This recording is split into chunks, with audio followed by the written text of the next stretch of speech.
Couture Week happened at the end of January, and while everyone was collectively and understandably losing their minds over Pat McGrath's incredible porcelain doll makeup at Maison Margiela, I was actually getting whiplash from all of the historic fashion trends that kept popping up at different runway shows. And I got so excited about what I was seeing because some of the trends were so different that like you haven't really seen them pop up very often. And so I just thought it would be really fun to kind of talk to you all about the 4 historic fashion trends and a little bit about their history that I saw walk down the runway, because some of these trends are interesting, but they don't necessarily warrant an entire video. So with that in mind, let's get into it.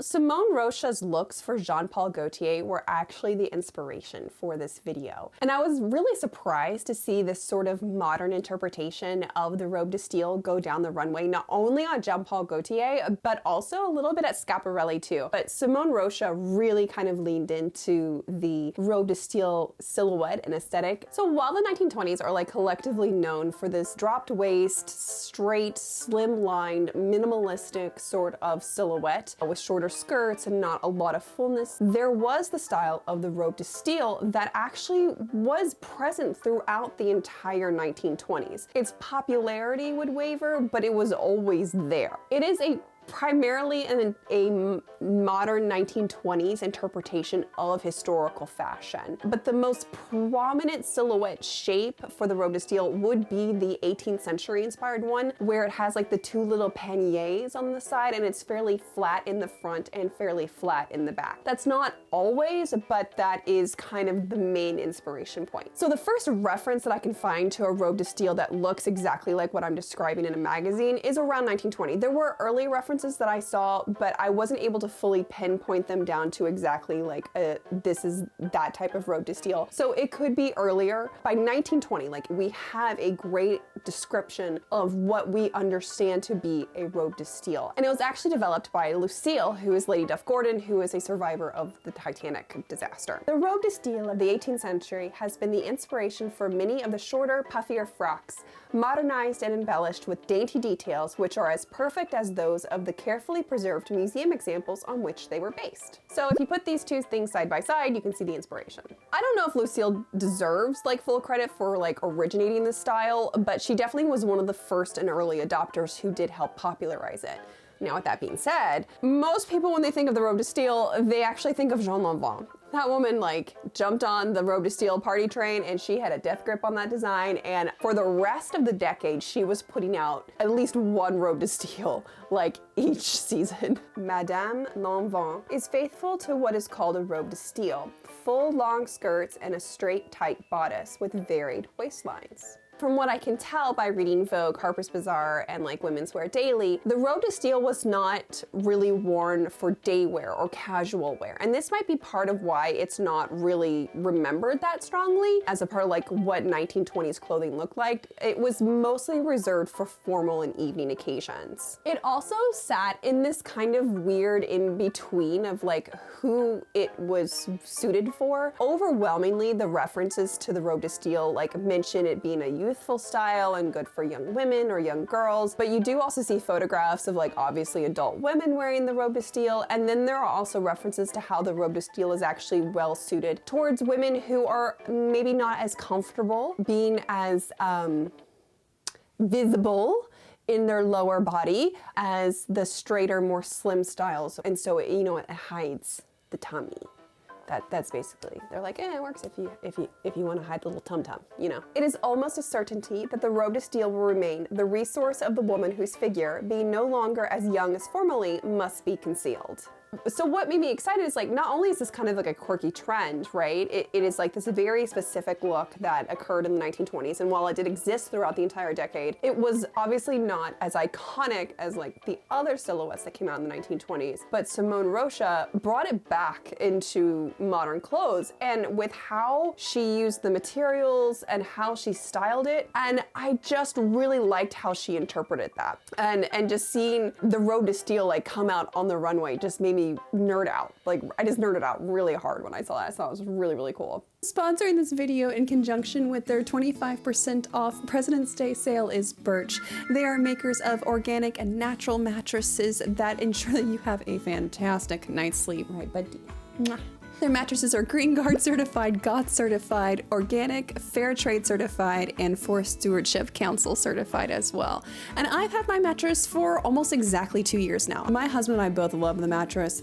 We don't wake up with any pains. We always get a good night's sleep. This buddy right here also just loves the Birch mattress, don't you, dude?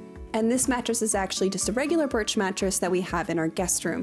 And in this guest room is actually where my mom sleeps. And she loves this mattress so much that we were able to actually get one for her home. And she's obsessed with it. In fact, honest to God, she texts me like every couple of weeks just to be like, I slept so good in my mattress. I just love that mattress. So I can tell you right now, it is Susan approved. Why are you being so cute? You're giving me cute aggression. One of the things I love about Birch is that they use organic wool and cotton in their mattresses. I'm a big proponent of wool. I love wool.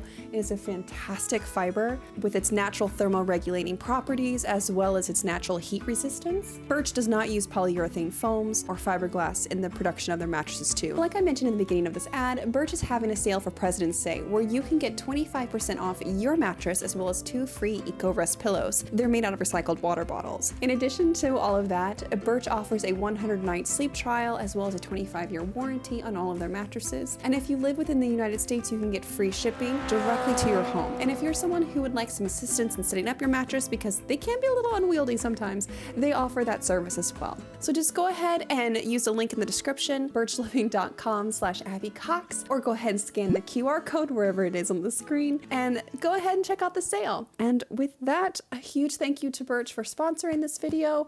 I think Griffey and I are gonna take a nap. So next on my list is actually the Leg of Mutton or Gigo sleeves.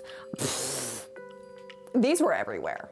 Like, just everywhere. Simone Rocha did them, Stefan Roland, Lena Urziak, Julian Fournier, and Schiaparelli actually did it too. Though one could argue that Schiaparelli, they're not so much like 1890s, 1830s, like Leg of Mutton sleeves. They're a little bit more like 16th and 17th century, like Elizabethan sleeves. But you know, the vibes were there. The big sleeve energy, it was there, right? I love a good power sleeve. I love a good Leg of Mutton sleeve. I love a good 1830 sleeve. And so to see them on the runway was very exciting because not only was I seeing like actual really historic shaped Gigo and like Leg of Mutton sleeves, but I was also seeing some really great like modern interpretations when it comes to the shape of these sleeves, like on the runway too. The first instance where we really see that like tight lower forearm, poofy upper arm and shoulder, the very late 1820s, and it goes through the 1830s and it completely deflates by the 1840s. Quote, "The time at length is arrived when our females of real fashion leave to their waiting maids the ignoble and vulgar names they may give to a reigning mode, which are fit only for the use of the lower orders.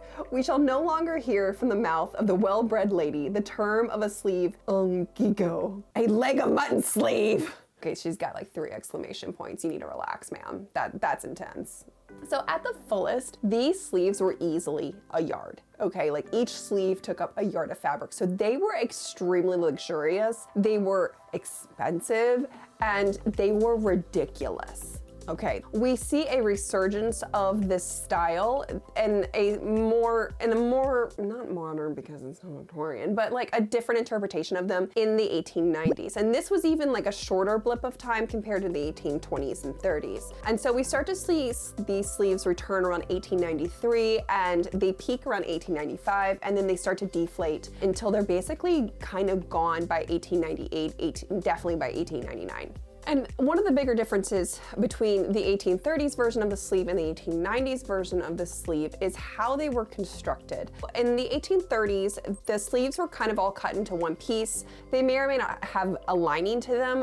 My original 1820s dress, it's a little bit earlier, it's like 1825. The sleeve is actually completely unlined. So they could have lining, but it wouldn't be a very thick lining per se because it's a lot of sleeve going into a really tiny hole. They would actually have ties on the inside of the sleeves where you would actually attach a padded, like almost swimmy to the inside of the sleeve, and that's what you put your arms through. And that little swimmy actually did the job of holding the sleeve volume out where you wanted it to sit, because these sleeves at this time, they were off the shoulder, and so the volume really sat like right here on your bicep, and you wanted to keep the fullness really low. Now, the 1890s, since the way women's clothing was had changed quite drastically by the end of the century, the sleeves also were quite different. They actually usually had like a fitted under sleeve here, that this part of the sleeve was actually completely fitted to the arm, and then the fullness just sat on top. You could see opening in the linings for the sleeves, but also you would see full fitted under sleeve, and then the fullness of the gigot or the leg of mutton part actually sat out away from the lining. So I know there's gonna be people in the comments going, oh, but there's these little pads in the 1890s. I'm like, I know that those are out there, but I also can tell you that, like, looking at the original 1890 garments in my collection, this is what I'm seeing.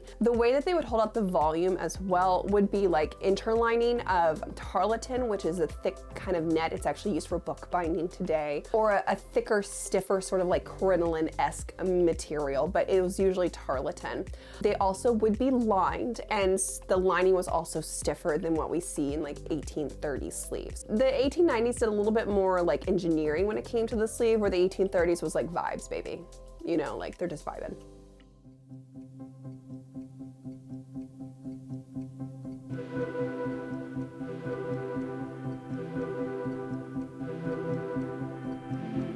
And this is basically just like, okay, now we're just gonna talk about Maison Margiela. Okay, so I know everyone saw the makeup, but I really want to take a moment to talk about the actual like Gibson girl influence that I saw walk down Maison Margiela, because it wasn't just Gwendolyn Christie in a corset. Okay, like there was a lot going on. The first thing I want to point out is not everyone, but the wigs, especially with how like it's kind of tight up to the side, and then it was just very full and pushed forward with those little wigs and frizzy. That just screamed turn of the 20th century, like 1900 disheveled Gibson girl sort of vibes. We're also actually seeing some, to me, like modern interpretations of the Camille Clifford postcards, because we are actually seeing these beautiful, curvy, Edwardian inspired black velvet gowns that just looked so much like the Camille Clifford postcards. And one of the ways that Camille Clifford actually achieved that beautiful shape was actually not just through corsetry, but through padding. And there was a lot of padding happening on that runway. So yes, there were corsets, and there were beautiful corsets on that runway, but the way that they were able to achieve that waist to hip ratio and that smooth of a transition, that's just not the model's body, that is padding. The corset shapes themselves also were not just like the generic like Victorian corsets. The straight front corset, or what people commonly call an S-bend, even though there's no actual real like historic reference to S-bend that I have seen, they're all called straight front corsets, is there was actually a patterning like engineering shift at the turn of the 20th century that allowed women to lace their corsets down for a slightly larger reduction without actually qualifying as tight lacing in the magazines and in advertisements. So you were basically capable of creating a more extreme shape, but much more comfortably. Here's a quote from an ad. "As fashion demands that the well-groomed woman reduce her waistline, I have designed a new model which gives the straight front line and reduces the waist from 3 to 5 inches without injurious tight lacing." If anyone here is watching this and you want to like do your own interpretation of that like Maison Margiela look, you're gonna wanna get the reference W corset from Atelier Self. I'll put a link in the description below. I've made that corset shape. It is incredible. It gives the most amazing shape. It does have a 19-inch waist for the original garment. That means it'll probably fit, depending on how you like to lace and how you can lace, anywhere between like a 20 to like 24-inch waist person, depends on how much you want to lace down. So most people will probably have to size up, but when you size up on this, you're gonna wanna make sure that you keep those proportions, okay? So you're gonna wanna leave enough room in the hip. When I made mine and I sized mine up, I actually added a lot more to the hip than I did anywhere else. I had almost a 20-inch difference between my waist and my hip. And I know that sounds like a crazy number, but it's actually not. When you look at this proportion graph from a 1900s drafting manual, you'll see that the waist to hip ratios vary anywhere between 14 to 17 plus inches. So 20 inches, that's just a little bit extra. You know what I mean? Like that's just a little bit like an extra little oomph. So to see that on the runway was again just like really exciting because it's like that is such a great historical reference and such a beautiful use of corsetry, because so often with modern corsets we just don't see that play of the silhouette in quite the same way. The other thing about this is that I know they look, let's say, less than dressed, the models, but the reality is that is not a body, that is actually a wig. And so that brings me to the final weird historic trend that showed up on Couture Fashion Week runway, and that is a merkin. I'm gonna say, if anyone's watching, this is educational and there's nothing actually visible, okay? None of this is real. We're not having any naked bodies. I mean, I think everyone knows what a merkin is, right? Do you guys know? Okay, let me tell you what a merkin is, just in case you don't know. From the 1796 Classical Dictionary of the Vulgar Tongue, a merkin is counterfeit hair for a woman's privy parts. Now, I started researching merkins as just kind of a joke, because I was like, oh, ha ha, wouldn't it be funny if I could do a lot of research on a merkin and like do a whole video about it? So I went, guys, into the deepest, darkest corners of 18th century collections online, which is like the preeminent database of researching 18th century things of primary sources. And I found like 8 references. I just told you one of them. And that's from like 1701 to 1796. So did merkins exist? Apparently so. I mean, we do have the definition. Were they really common, or was it just one of those things where people were like, oh yeah, ha ha ha ha ha, merkins. Have you ever seen, yeah, I've definitely seen a merkin, you know, that kind of thing. But I can tell you that I have found a very funny story about a merkin that I wish to share with you all today. It's from The Lives of Noted Highwaymen, published in 1775, upon which a strange whim came into his head for hearing that an old fat hostess who was lately hanged for poisoning one of her guests, nice, had been delivered for anatomy. He procured the hairy circle of her merkin from a surgeon's man for half a crown. Side note, in this context, it doesn't actually sound like it is a wig. It actually just sounds like that's what they're calling a bush, but taxidermy aside, which he combed out and told the cardinal, as in like Catholic, that he got St. Peter's beard, which cost him a great deal of money. The cardinal, admiring the relic and kissing it, said it is worth a kingdom, and introducing him presently to his holiness with great joy, told him he had got St. Peter's skull already, but never heard that his beard was preserved. To which Dudley gave such plausible reasons that the Pope first kissed and then fell down and worshipped the merkin. Just let that sit there for a second. Like, I find the funniest shit in the 18th century archives. You should hear the thing about the Scotsman's dick. That was absolutely insane. I like lost my damn mind when I read that one, but it's also very true. It's also from the 1770s. Anyways, moving on. But that's really it. That's like the most about what I have when it comes to merkins. I had this realization because of everything that came down the runway, right, for Fashion Week, including these little weird things on Schiaparelli. Everyone was talking about the makeup, everyone. And it made me think, because modern fashion to me ultimately is not that interesting. Fashion, especially, you know, regular day-to-day clothes, is the same basic thing. There's not a lot of variation, and we are on this sort of like 10 to 20, maybe even 30 if we're lucky year cycle of rinsing and repeating these same looks. Nothing really innovative has come out or like really moved fashion since basically women started wearing pants. The way we behaved about makeup made me go, well, wait a minute. Maybe that's what our century or like our decades will be known for, because when we look at makeup and makeup trends, we see just these huge, exciting shifts happen. I mean, think about how much makeup changed from like 2008 to 2016 to today. Modern makeup, as we know it, and it being socially acceptable, is barely 100 years old, right? So we are still in this innovative, technological driven, exciting era of cosmetics, and that is actually what is fashion. And so people's response to Pat McGrath and the glass skin. Is this the start of a new era of cosmetics and makeup trends? Like, in 6 months, am I gonna be sitting here with like glassy porcelain looking skin?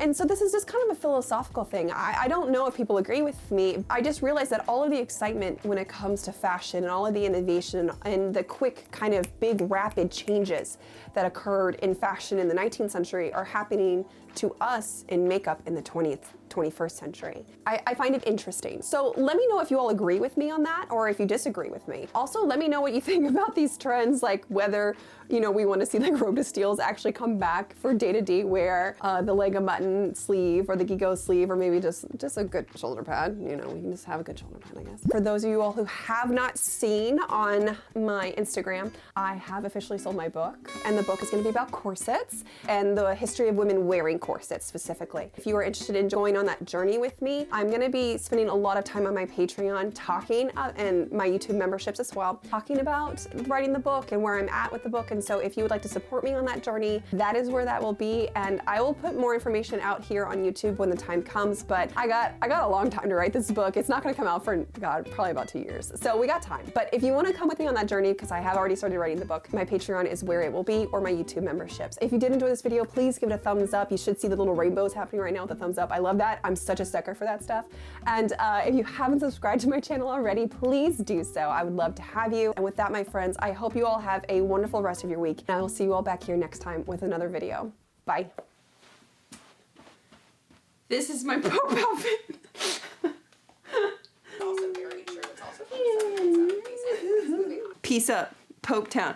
Doo doo, doo doo, doo doo, doo doo. But that's really it. That's like most about what I have when it comes to Merkins. Doo doo, doo doo. Yeah, yeah. Gonna roll me, baby Pope. Yeah. Gonna get on up. Da da da da da. Bringing all the embarrassment to my French Catholic ancestors. Doo doo doo doo doo doo doo. Gonna embarrass them, they're so mad. Do do do do do. I'm so sorry. Da da da da da da da da. Okay, I'm done.